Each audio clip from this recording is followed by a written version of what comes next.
बातें करनी है महाभारत के बारे में, पर मुझे पता है कि ये वाला एपिसोड बहुत ज़्यादा हैवी बन चुका है, इसलिए यहाँ इस एपिसोड को कट करना पड़ेगा, एंड करना पड़ेगा।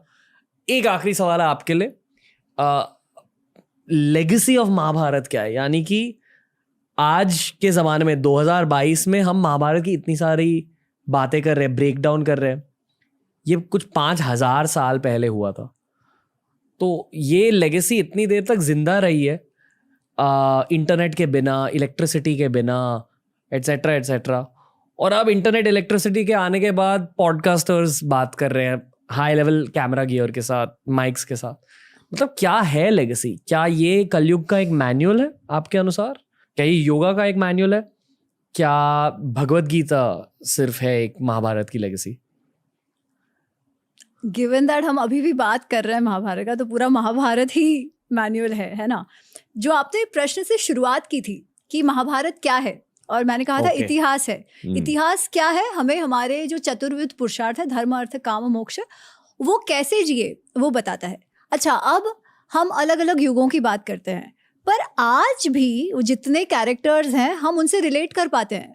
उसका अर्थ क्या कि युग कुछ भी रहा हो, जो हमारी साइकोलॉजी है, जो हमारी आवश्यकताएं हैं, हम जैसे रिएक्ट करते हैं, जैसे धर्म संकट से पसार होते हैं, वो तब भी वही था, आज भी वही है। इसीलिए इनफैक्ट ये महाभारत में ही आता है शुरुआत में। इट सेज कि धर्म अर्थ काम मोक्षण यत इह अस्ति तद अन्यत्र यत इह न अस्ति न कुत्रचित। कि सारा ये जो धर्म अर्थ काम मोक्ष से रिलेटेड जो भी एस्पेक्ट्स हैं, जो भी महाभारत में कवर हुआ है, कि लोगों की साइकोलॉजीज, लोगों के बिहेवियर्स, काम क्रोध लोभ मोह मद मात्सर्य में भर के लोग जो कार्य करते हैं, जो भी मैसेजेस हैं, जो भी कुछ हमें महाभारत में देखने मिलता है वो हमें और भी कहीं मिलेगा, पर जो महाभारत में नहीं है वो और कहीं पर भी नहीं है। That is the legacy of Mahabharata, कि आज भी it is able to help us, आज भी हमारे जीवन को गाइड करने के लिए वो उतना ही रेलेवेंट है।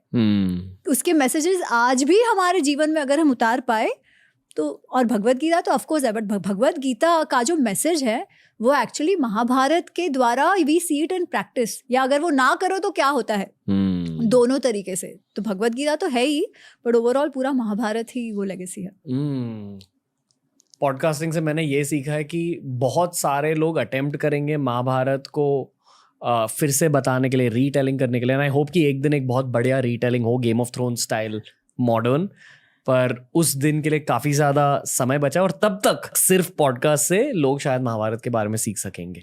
पुस्तकें भी हैं अब तो, है ना, lot of fiction has happened, but that's the whole point कि अगर हम फिक्शन से लेसन्स लेना चाहेंगे तो कहीं हम गलत जा सकते हैं। अगर हमको महाभारत का जो कार्य है, जो सीख हमें लेनी है, वो सही से लेनी होगी, तो महाभारत को महाभारत के रूप में जानना होगा, जिसके लिए we have the original Mahabharata and we also have Mahabharata unravelled. आपने एक बहुत बढ़िया किताब लिखी है, highly recommend everyone check it out, उसे लिंक किया है नीचे।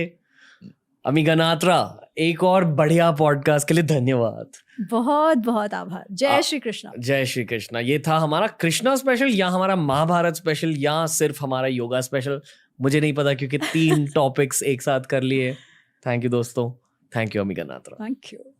कैसा लगा एपिसोड? मुझे पता है आपको मस्त लगा, बिकॉज इट्स अमी गनात्रा।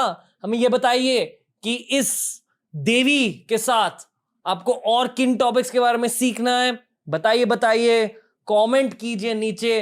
टीआरएस हिंदी को अपने दोस्तों के साथ शेयर कीजिए, अपने फैमिली के साथ देखिए, और साथ में सीखते जाइए, ग्रो करते जाइए, और next format of human evolution तक छलांग मारिए हमारे साथ। टीआरएस हिंदी बहुत ही जल्द लौट के आएगा। रिमेंबर, हमारे इंस्टाग्राम पेज पर हमें फॉलो कीजिए, हिंदी इंस्टाग्राम पेज है दोस्तों, बहुत बढ़िया कंटेंट होता है उस पर भी, बिल्कुल इस पॉडकास्ट की तरह। नमस्ते, जय Hind, lots of love to you all.